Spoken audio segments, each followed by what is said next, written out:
এনে আমাৰ সাধাৰণ মানুহ মৰিলে আপোনালোকে গছজোপা কাটিব নিদিয়ে চাওক ন আমাৰ যদি কোনোবা বুঢ়া মেথা মৰে আপোনালোকে গছজোপা কাটিব তাত আপুনি মোৰ ঠাইত আছে মই আপোনাৰ ঠাইত আছো এটা কথা কওঁ একদম চিম্পলি কথা পাতো একদম সহজভাৱে মোৰ চাকৰি কৰিছো মোৰ পৰিয়াল এটা পোহপাল দিব কাৰণে আপুনি মোৰ ঠাইত হলে মানে যদি মই যদি আপুনি শুনক কথাটো শুনক মোৰ অসমীয়া হিচাপে শুনক ককাই ভাই হিচাপে পাতিছো এতিয়া চাপোজ আপুনি কাটিয়ে দিলে এজোপা তো কাইলৈতো মোৰ চাকৰিৰ কথা আছে তো মোৰ পৰিয়াল আছে মোৰ দেউতা মা দেউতা ভাই ভণ্টি আছে মই কেনেকে পোহপাল দিম মোৰতো এতিয়া চাকৰি কৰি আছো নহয় জানো সেই তেনেকুৱা ক্ষেত্ৰত হৈ যায় গছ কটা কথাটো আৰু কিন্তু তথাপি ডেড বডি এটা জ্বলাবৰ কাৰণে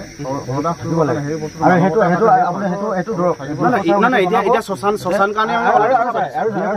যদি আপোনালোকে এইটো নোৱাৰে আপোনালোকে যদি সেইটো চিন্তা কৰে তেতিয়াহ'লে আপোনালোকে যোগাৰটো কৰি দিবলৈ আমাক যে পচা খৰি বিচাৰি মানে আপোনালোকৰ ডিপাৰ্টমেণ্টৰ মানে আমাক জংঘলৰ ভিতৰে ঘূৰি যে পচা গছ এজোপা বিচাৰি কিনে জ্বলায় এইটো কি আপোনাৰ লিগেলত যায় জানো লিগেল নহয় চক আপোনালোকৰ ডিপাৰ্টমেণ্টৰ জংঘলৰ মাজে হল লৈ আমি ঘূৰি আছো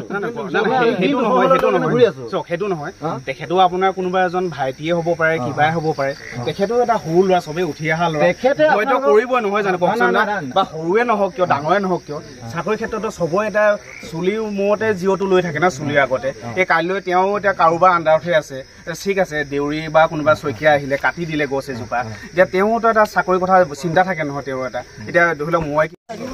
প্ৰপ'জেলটো আপোনালোকে দিব মই চহী কৰা তাত আকৌ কেনেকুৱা হ'ব আপোনালোকে মই ৰিচিভ কৰি দিম তাত আকৌ মই দিয়াটো মই আকৌ এজ এ পাব্লিক দিব নোৱাৰিম মই ৰিচিভ কৰি দিম কৰ্তৃপক্ষলৈ কথাটোতো আপোনাক হয় নহয় মই কৰিম মই নিশ্চয় কৰিম